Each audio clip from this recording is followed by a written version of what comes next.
The sun was not yet awake when Dongmin stepped out of his small house. The air was cold and thin, different from the air back on Earth. But after 7 years on this planet, his lungs had learned to take what they needed from it. He picked up his canvas bag from the wooden table by his door. Inside were seeds, earth seeds that his daughter had loved. Dongmin walked the same path he had walked every week for 7 years. His boots made soft sounds on the dirt road that led away from the human settlement. Other people were still sleeping in their warm beds. They thought he was crazy for making this walk. They thought he should move on, forget the past, build something new like everyone else had done. But Dongmin could not forget. He did not want to forget. The road ended where the forest began. Here, the trees were not like earth trees.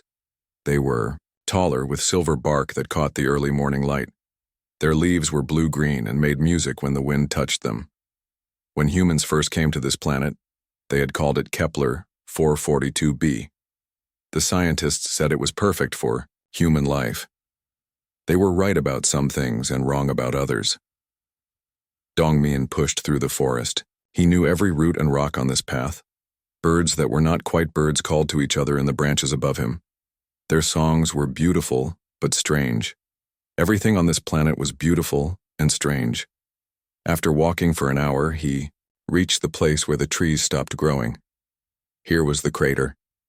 Here was where New Busan used to be. Here was where his daughter had died. The crater was large, maybe 2 kilometers across. 7 years ago, it had been full of broken buildings and melted metal. The Threx ships had come from space and dropped their bombs. They had turned a whole city into glass and ash in just one day. Now, plants grew where the city used to be, but these were not normal plants. Dongmin walked to the center of the crater. Here stood a simple stone marker. No fancy words were carved on it, just a name, Young Hee. She had been 23 years old when she died. She had been the smartest person Dongmin had ever known. She had been his daughter and his research partner and his best friend. He knelt beside the stone and opened his canvas bag.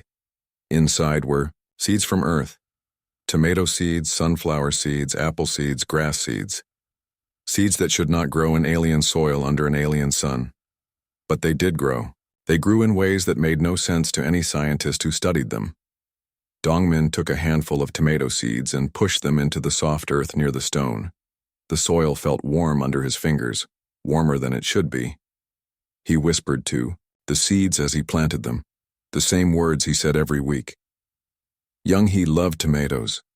She said they were like little suns full of summer. She said they made friends with any garden. Around him, the impossible garden stretched in all directions. Sunflowers from Earth grew next to silver trees from this world. Their roots had grown together under the ground. Apple trees shared branches with alien vines that glowed soft blue at night. Grass from Earth made a carpet between flowers that changed color with the weather. No scientist could explain how this worked. Plants from different worlds should not be able to grow together. Their chemistry was too different. Their needs were too different. But here they were, healthy and strong, making something new together. Dongmin stood up and walked between the plants. He checked on the sunflowers he had planted last month. They were already taller than his head. He looked at the apple tree that had been just a stick when he planted it 3 years ago. Now it had fruit. The apples were red like earth apples, but they tasted sweeter and had small blue spots on their skin. He picked one apple and took a bite. The taste made him think of Young Hee. She would have loved to see these impossible fruits. She would have wanted to study them, to understand how they grew, to make them even better. The plants remember love, Papa. Those had been her last words, to him as she died in his arms in the burning laboratory. Even when we are gone, they remember. Dongmin finished his apple and threw the core near a group of young trees.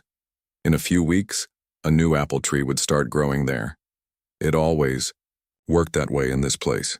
Everything grew. Everything lived. As he worked in his garden, Dongmin did not see the small machine watching him from the edge of the forest. It was no bigger than a bird and moved without sound. Inside it, a camera recorded everything he did.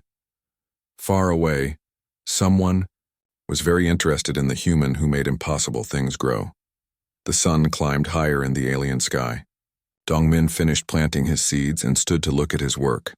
Every week the garden got a little bigger.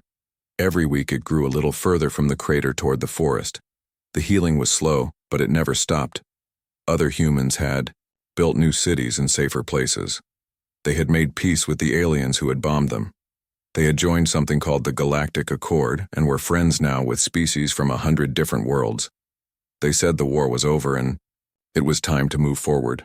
But Dongmin knew the war would not be over until the broken places were made whole again, until the dead ground lived again, until love was stronger than the hate that had burned his world. He picked up his empty canvas bag and started walking home. Tomorrow he would come back with more seeds. Next week he would come back with more seeds. He would keep coming back until every piece of broken ground was covered with growing things. In the forest, the small watching machine followed him for a while, then flew away toward the mountains. Its operator had seen enough for today. But she would be back. The human with his impossible garden was too interesting to ignore. Dongmin walked home alone, not knowing he was being watched. He was thinking about young he, and about the apple, seeds in his pocket and about all the growing still to be done. The war had ended years ago, but his work was just beginning. Dr. Kess moved her small observation machine closer to the edge of the crater. For 3 months she had been watching the human named Dongmin plant his seeds in the impossible garden. At first, she had thought he was just a crazy old man who could not accept that the war was over. But her scientific instruments told a different story. Kess was a Velkari, one of the tall, thin people with gray skin and large dark eyes. Her species was known for being very good at understanding plants and how they grew. She had come to this planet to study how life returned to places damaged by war. What she found in this crater made no sense at all. The soil readings her machines collected were impossible. The dirt around Dongmin's plants had minerals that should not exist together. The temperature was wrong. The chemistry was wrong. But somehow Earth plants and alien plants were growing together like old friends. Every week Kess watched Dongmin come to his garden. He always brought the same canvas bag full of seeds. He always went to the stone marker in the center first. He always whispered to the plants as he worked. And every week her instruments showed things that her science book said could not happen. Today, Kess decided to stop just watching. She left her observation machine hidden in the trees and walked into the crater. Her long legs carried her quickly across the strange garden. Plants from 2 different worlds brushed against her gray uniform. Some of the earth flowers seemed to turn toward her as she passed. Dongmin was kneeling beside a group of young apple trees, digging small holes for new seeds. He did not look surprised when she appeared beside him. He looked up at her with calm, brown eyes and smiled. "I wondered when you would come talk to me," he said in the human language called Standard. "I have seen your little flying machine watching me." Kess felt embarrassed.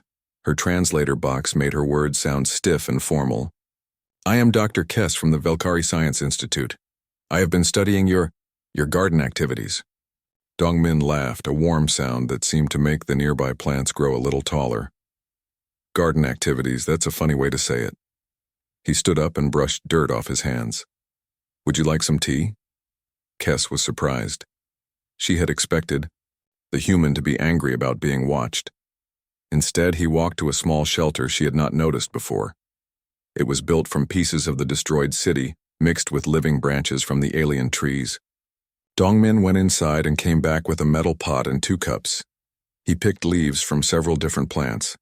Some were from earth mint, but others were from alien plants that glowed softly in the shade.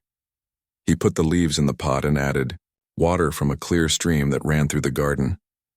Kess had not known there was a stream here.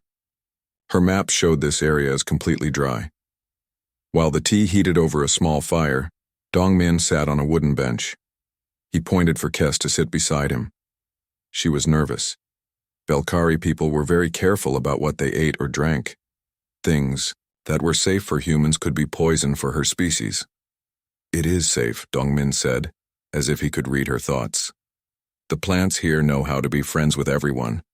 Kess took the cup he offered her. The tea smelled like flowers and rain and something else she could not name. She took a small sip, ready to spit it out if it tasted wrong. Instead, her eyes grew wide with surprise. The tea was not just safe for her to drink. It made her feel more awake, more alive. Her natural ability to sense emotions became stronger. She could feel Dongmin's sadness, but also his hope and his deep love for this place. She could even sense something from the plants around them, a kind of quiet happiness. "How is this possible?" she whispered. Dongmin pointed to a group of trees where earth oak and alien silverbark grew with their branches twisted together. "My daughter Younghee always said plants were diplomats. They make friends with any soil, any sky, any other plant that wants to live in peace." "Your daughter?" Dongmin's face became sad, but it was a gentle sadness, not the sharp pain of fresh grief. "She died here 7 years ago when the Threx bombed our city. She was a scientist like you. She loved to study how different plants could help each other grow." Kes looked around the crater with new understanding. This was not just a garden. It was a grave and a laboratory and a memorial all at the same time. "The readings I get from this place, they should be impossible." Younghee used to say that impossible was just another word for something we did not understand yet. Dongmin sipped his tea and watched a butterfly that was half earth yellow and half alien blue land on a nearby flower. She had theories about plants and emotions. She thought that when someone loved a garden enough, really truly loved it, the plants could feel that love and use it to do things they could not do alone. Kes set down her cup with shaking hands. She was a scientist. She believed in facts and measurements and things that could be proven. But her instruments had been measuring impossible things for months, and now she was drinking impossible tea that made her feel things she had never felt before. She was right, was she not? "Cassie," said quietly, "your love for this place, your love for her memory, it is changing the very nature of how plants grow." Dongmin nodded. "I come here every week to remember her. I plant seeds to show her that life goes on, and somehow the plants remember too. They remember that love is stronger than bombs. They remember that growing together is better than growing alone." Kes stayed in the garden until the sun began to set. Dongmin showed her how earth corn grew on stalks supported by alien vines. He showed her flowers that changed color to match the sky. He showed her fruit that tasted like home to anyone who ate it, no matter what world they came from. When she finally left, Kes carried with her a small cutting from one of the hybrid plants. Back in her laboratory, she would try to make it grow in normal soil. She already knew it would not work. These plants needed more than water and sunlight. They needed the love that Dongmin brought to them every week. As she walked back through the forest, Kes was already planning her report. But she knew that no one would believe what she had discovered. How could she explain that human grief had become a force of nature? How could she describe a garden that grew on love instead of fertilizer? Behind her in the crater, Dongmin finished his work for the day. He said goodnight to the stone marker and to all the plants. Tomorrow he would return to his small house in town. Next week he would return here with more seeds. But now he would not be alone in his understanding. Someone else had seen what love could grow in impossible soil. Dr. Kes published her report about Dongmin's garden 3 weeks after drinking tea with him. She sent it to every major science institute in the galaxy. She included photographs, instrument readings, and samples of the impossible plants.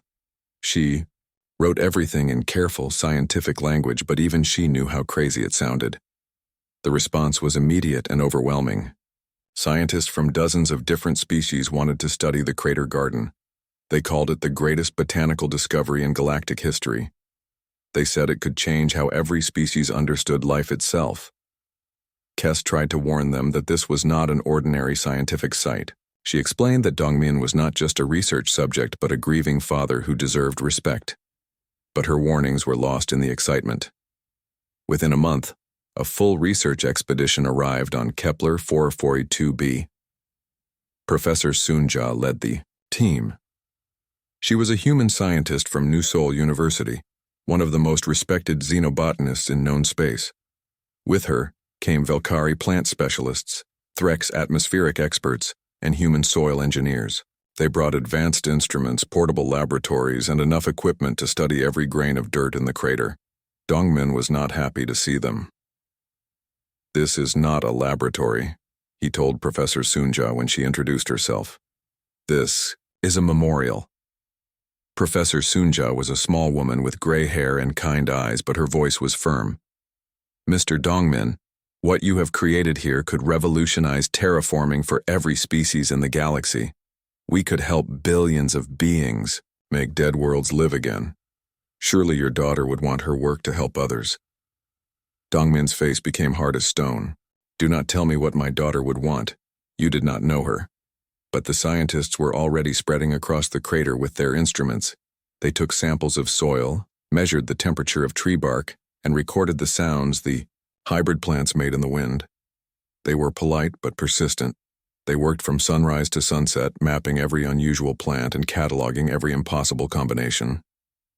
Dr. Kess tried to explain to them what she had learned during her months of observation. She told them that the garden seemed connected to Dongmin's emotions, that it grew strongest when he was present, that the plants responded to his weekly ritual of planting and remembering. "Nonsense," said Dr. Veltar, a senior Velkari botanist. "Plants respond to chemical and environmental factors, not to feelings. There must be some unknown mineral in the soil or a unique radiation from this planet's sun." "But the tea he made for me," Kess insisted. "It was safe for Velkari physiology, even though it contained plants that should be toxic to us. How do you explain that?" Dr. Veltar waved one of his long gray hands dismissively. "Coincidence. Or perhaps your instruments were malfunctioning. The research team worked for 2 weeks without asking Dongmin's permission for anything. They treated him like an interesting specimen rather than a person. They asked him questions about his planting methods and his daughter's research, but they did not really listen to his answers. Then one morning, Dongmin arrived for his weekly visit to find excavation equipment at the edge of his garden.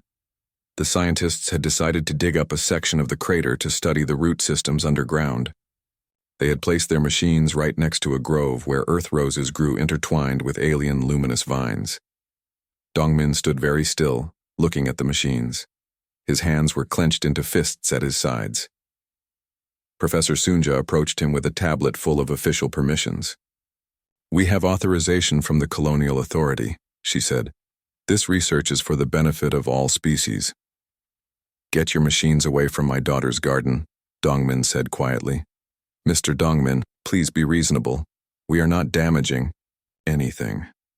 We are just trying to understand how—" I said, "Get them away." There was something in Dongmin's voice that made every scientist in the crater stop what they were doing. The air itself seemed to grow heavy. And then something impossible happened. The plants began to die. It started with the roses and vines near the excavation equipment. Their bright colors faded to gray. Their leaves curled and dropped to the ground. The effect spread outward like ripples in a pond. Sunflowers that had been reaching toward the sky bent their heads toward the earth. Apple trees that had been heavy with fruit let their apples fall unripe to the ground. The scientists ran between their instruments trying to understand what was happening. Their readings showed that the soil chemistry was changing rapidly. The unusual mineral combinations that had made the hybrid plants possible were breaking down. The temperature was dropping. The impossible garden was becoming ordinary dirt again. Dr. Kess understood first. She ran to Dongmin, who stood in the center of the dying garden with tears on his face. "You have to forgive them," she said urgently. "You have to let go of your anger or the whole garden will die." "They do not understand," Dongmin whispered. "They think this place is about science, but it is about love. It is about remembering. They want to cut it apart to see how it works, but that will destroy the very thing that makes it special." Professor Sunja appeared beside them, her face pale with shock. "What is happening? Why are the plants dying?" Kess looked at her with something close to pity. "Because you made him stop believing in the possibility of growth. Because you turned his memorial into your experiment. Because you forgot that some things are more important than discovery." The three of them stood in the center of the crater, while the impossible garden continued to fade around them. The other scientists gathered in confused groups, their expensive instruments useless against a phenomenon they could not measure or understand. Dongmin closed his eyes and took a deep breath. When he opened them again, his face was calmer. "I cannot let Young Hee's work die because of my anger," he said. "She would not want that." He knelt beside the stone marker and placed his hands on the ground. "I am sorry, daughter," he whispered. "I let my fear make me forget your lessons about growing together." Slowly, carefully, the dying stopped. The plants did not immediately return to their former health, but they stopped getting worse. The soil readings stabilized. The impossible chemistry held steady. Professor Sunja knelt beside Dongmin. "I am sorry," she said. "We came here thinking we were saving the galaxy, but we almost destroyed something irreplaceable. Help us understand. Teach us how to study this place without harming it." Dongmin looked at her for a long moment. Then he smiled, the same gentle smile he had given Dr. Kess months earlier. Young Hee always said the best way to understand a garden was to help it grow. Put away your digging machines, pick up a seed packet instead. From that day forward, the research team worked differently. They studied the garden by helping to tend it. They learned by planting alongside Dongmin rather than analyzing him from a distance. And slowly the impossible plants began to thrive again. But the real discovery was still to come. Dr. Kess and Professor Sunja spent weeks working alongside Dongmin in the garden. They planted seeds, watered hybrid plants, and harvested impossible fruit. As they worked, they asked careful questions about his daughter and the research they had done together before the war. Slowly, the real story emerged. Dongmin had not always been a simple farmer planting seeds in memory of his child. Before the Threx bombing, he had been the chief botanist for New Busan's terraforming project. His job was to find ways to make alien worlds suitable for human life, and Young Hee had been his research partner, not just his daughter. She was brilliant, Dongmin told them one afternoon as they sat in the shade of a tree that was half earth oak and half alien silver bark. At 23, she already understood things about plant biology that I was still learning. She had ideas that seemed impossible. "What kind of ideas?" Professor Sunja asked gently. Dongmin smiled, remembering. She called it empathic agriculture. She believed that the connection between a gardener and their plants was not just about knowing when to water or how much sunlight they needed. She thought that emotions, love, hope, determination, could actually change how plants grew. Dr. Kess set down her cup of the magical tea that somehow tasted perfect for every species that drank it. "That sounds like what is happening here." Young Hee said that plants were much more sensitive than people realized. They could sense the feelings of the beings who cared for them, and if someone loved a garden deeply enough, truly enough, the plants would try to grow in ways that made that person happy. Professor Sunja leaned forward. "Did she have any proof of this theory?" Dongmin pointed to the crater around them. "We were working on proof when the bombs fell. Young Hee had convinced me to try an experiment.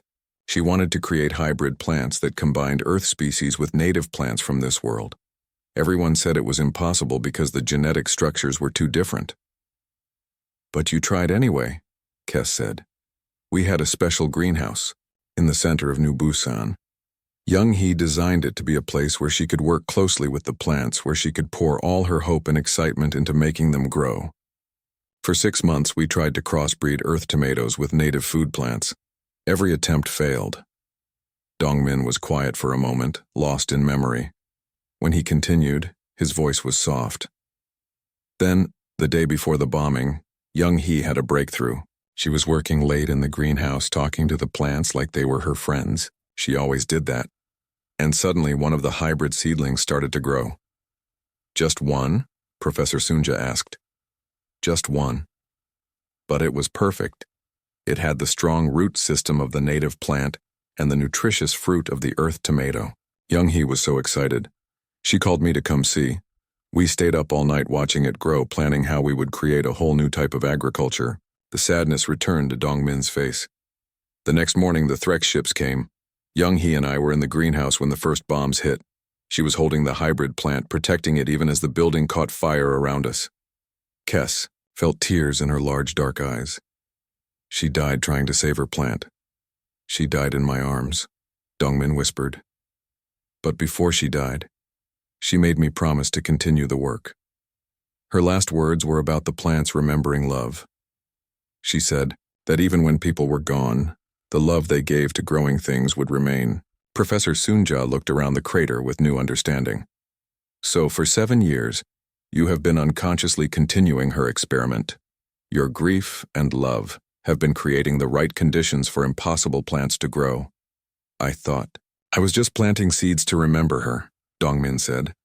I did not realize I was still doing science. But there was more to discover. As the research team studied the garden more carefully, they found that the hybrid plants were not just growing. They were actively healing the land. The crater soil had been poisoned by the bombing, filled with toxic chemicals that should have prevented anything from living there. But the hybrid plants were processing these toxins, breaking them down, making the soil clean again. The garden is not just a memorial, Dr. Kess reported to her colleagues across the galaxy. It is a restoration system. These plants are reversing 7 years of environmental damage. The discovery sent shockwaves through the galactic scientific community, but it also reached the Threx High Command, the military leaders who had ordered the original bombing of New Busan. Warsinger Nam had been the fleet commander who destroyed the human city. When he learned about the garden growing in the crater his weapons had created, he felt something he had never experienced before. The Threx did not have a word for guilt, but Nam understood that he had made a terrible mistake. The humans had not been destroyed by his attack. Instead, they had found a way to turn destruction into creation. They had taken the dead ground his bombs had made and filled it with life more beautiful than anything that had grown there before. Nam requested permission to visit the planet. His superiors were nervous about this idea. The war was officially over, but having a Threx war leader visit the site of his own attack seemed dangerous. What if the humans wanted revenge? But Nam insisted. He had to see for himself what had grown from the ashes he had created. When his ship landed at the human settlement, Nam was met by local officials who were clearly uncomfortable with his presence. They escorted him to the edge of the crater, but would not go closer. They were afraid of what might happen if a Threx military commander came face to face with the human who had suffered most from his attack. Nam went into the crater alone. His 6 legs carried him quickly across the impossible garden. He had studied the scientific reports, but seeing the reality was different. Plants that should not exist grew everywhere around him. The air smelled of flowers and fresh water. Life sang in every direction. He found Dongmin at the center of the crater, kneeling beside the stone marker that bore his daughter's name. The Iao human looked up when Nam approached. There was no anger in his brown eyes, no hatred, just a quiet sadness and something else that Nam could not identify. You are Warsinger Nam, Dongmin said in perfect Threx language. I have been expecting you. Nam's insectoid features could not show emotion the way human faces did, but his voice carried the weight of 7 years of growing understanding. I killed your daughter. I destroyed your city. I turned this place into poisoned ground. Dongmin gestured to the garden around them. Yes, you did. But look what grew from it anyway. Nam had come prepared for anger, for accusations, perhaps even for violence.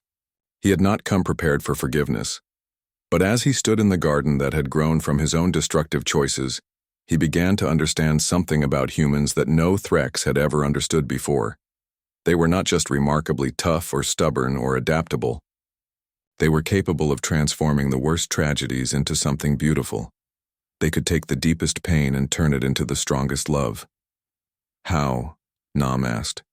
How can you forgive what cannot be forgiven? Dongmin smiled, the same gentle smile he had given to Dr. Kess and Professor Sunja. Young He is still teaching me.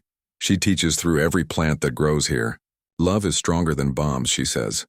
Growing together is better than fighting alone. Nam stayed in the garden until the sun set. Dongmin made tea for both of them, and somehow the alien plants knew how to make it safe and pleasant for Threx, physiology as well as human. They sat together in the place where war had tried to end life, surrounded by proof that life always finds a way to continue. When Nam finally left, he carried with him a small cutting from one of the hybrid plants. He would take it back to his ship, back to his homeworld, back to the leaders who had sent him to destroy human colonies. He would show them what humanity could create from the ashes of their attacks. The war had ended years ago with a treaty, and handshakes and promises of peace. But real peace, Nam realized, began with understanding. And understanding began with seeing what love could grow in impossible soil. War singer Nam returned to the Threx High Command with a story that no one wanted to believe. He told them about the garden growing in the crater his bombs had created. He showed them the hybrid plant cutting that somehow stayed alive in the artificial atmosphere of his ship. He explained how a human father's love for his dead daughter had created something that could change the galaxy. The Threx Council listened to his report in shocked silence. They were a practical species that understood war and conquest, and the cold mathematics of survival. They did not understand how grief could become a force of creation. "This human is dangerous," declared Fleet Commander Zekron. "If his emotional abilities can affect plant growth, what else might he be able to influence? We should eliminate him before he becomes a threat." But Nam surprised everyone by standing up to oppose his superior. "No," he said firmly. "I have seen what this human creates. It is not a weapon. It is the opposite of a weapon. It is a way to heal the damage we have done." The argument that followed split the Threx leadership. Some wanted to destroy the garden and capture Dongmin for study. Others, influenced by Nam's passionate defense, began to wonder if there might be something to learn from human methods of dealing with loss and destruction. In the end, Nam won a narrow victory. Instead of sending more weapons to Kepler 442b, the Threx government agreed to designate the crater as a protected memorial site. No military forces from any species would be allowed to disturb it. The garden would be left in peace. Meanwhile, on the planet itself, the research team led by Professor Sunja was making new discoveries every day. They learned that the garden's healing effect was spreading beyond the original crater. Native sea. Plants in the surrounding forest were growing healthier and stronger. The stream that ran through the garden was cleaning itself of pollution. Even the air was becoming more breathable for all species. "It is like the love that powers this place is contagious," Dr. Kess reported to her colleagues. "The garden is teaching the whole ecosystem how to heal itself." Word of the garden spread throughout the galaxy. Scientists came to study it. Diplomats came to see if human emotional techniques could solve other problems. Artists came to find inspiration in the impossible beauty of hybrid plants. But the most important visitors were the ordinary beings who came simply to understand what hope looked like. A young Velkari couple came after losing their child in an accident. They walked through the garden in silence, drinking tea made from plants that somehow tasted like comfort. When they left, they carried seeds to plant in memory of their lost daughter. An old Threx veteran came to see the place where his species had caused so much pain. Dongmin welcomed him the same way he welcomed everyone, with kindness and tea and stories about how plants could grow anywhere, if they were loved enough. A human woman came from the distant colony world of New Terra. She had lost her husband in the war and could not understand how to live with the emptiness his death had left behind. Dongmin showed her how to plant sunflower seeds. "They always face the light," he told her. "Even when everything around them is dark, they remember which way leads to warmth." Years passed. The garden continued to grow and spread. Scientists published papers trying to explain the phenomenon, but they could never quite capture the essential truth. The garden worked not because of any chemical process or environmental factor they could measure. It worked because of something uniquely human, the ability to transform grief into love, loss into growth, endings into new beginnings. Dongmin grew older, but the garden sustained him just as he sustained it. His hair turned white and his back became bent from years of planting, but his hands remained steady and his heart remained full of purpose. Every week, he made his pilgrimage to the crater. Every week, he knelt beside Young Hee's memorial stone and planted new seeds. Professor Sunja established a permanent research station at the edge of the crater. She trained a new generation of scientists to study the garden without disturbing its essential nature. Dr. Kess became the station's director, dedicating her life to understanding and protecting the impossible ecosystem. But as Dongmin entered his 80th year, Everyone knew that time was running short. The old man's steps became slower. His visits to the garden became shorter. The question that no one wanted to ask was hanging in the air. What would happen to the garden when Dongmin was gone? Dr. Kess asked him directly one afternoon as they sat together drinking tea made from plants that glowed softly in the fading light. "The garden needs you," she said. "Your love, your presence, your weekly ritual of remembering. What will happen when you can no longer come here?" Dongmin smiled and patted her gray hand with his weathered brown one. "Young He and I, we have been teaching the plants for many years now. They are good students. They will remember what we taught them about growing together, about love being stronger than fear.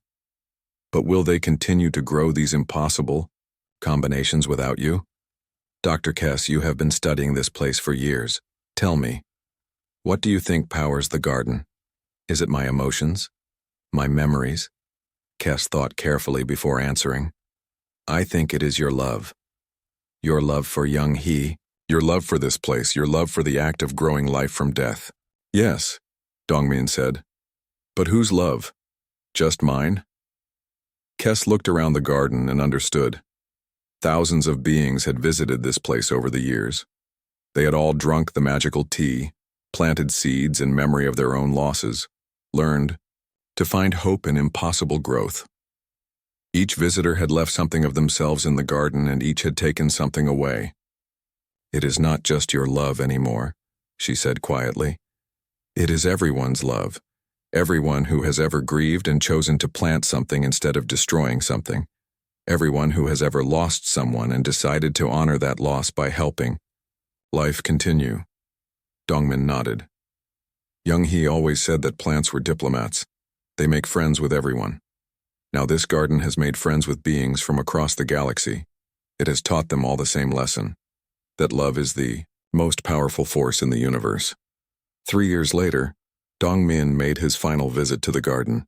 He was too weak to plant seeds that day, but he sat beside young He's memorial stone and spoke to her as he had every week for more than a decade. "I think I have kept my promise, daughter," he whispered. "The plants remember love, and now they are teaching others to remember too." Dr. Kess and Professor Sunja were with him when he died peacefully in his sleep that night. They buried him beside young He's memorial stone, in the heart of the impossible garden he had created with his grief and sustained with his hope. The galaxy held its breath, waiting to see if the garden would survive without its creator. But the hybrid plants continued to grow. The healing effect continued to spread. The magical tea still tasted perfect for every species that drank it. Visitors still came from across the galaxy. They came to see the place where a human father's love had proved stronger than war, where loss had been transformed into life, where the impossible had become everyday reality. The garden was no longer just Dongmin's memorial to young He. It had become something larger, a reminder to every species in the galaxy that love, properly tended, could grow anywhere. That grief, given purpose, could become the foundation for unimaginable beauty.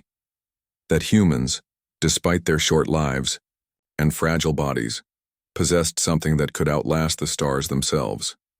The memorial stone at the center of the crater now bore 2 names, Young He and Dongmin. But the real memorial was the garden itself, spreading slowly but steadily across the planet, teaching alien soil to nurture earth plants, teaching separate species to grow together, teaching the galaxy that some things were more powerful than all the weapons ever built. And in the impossible garden where love had learned to grow in the space between worlds, the plants continued their quiet work of diplomacy, making friends with any soil, any sky, any being willing to believe that tomorrow could be more beautiful than today.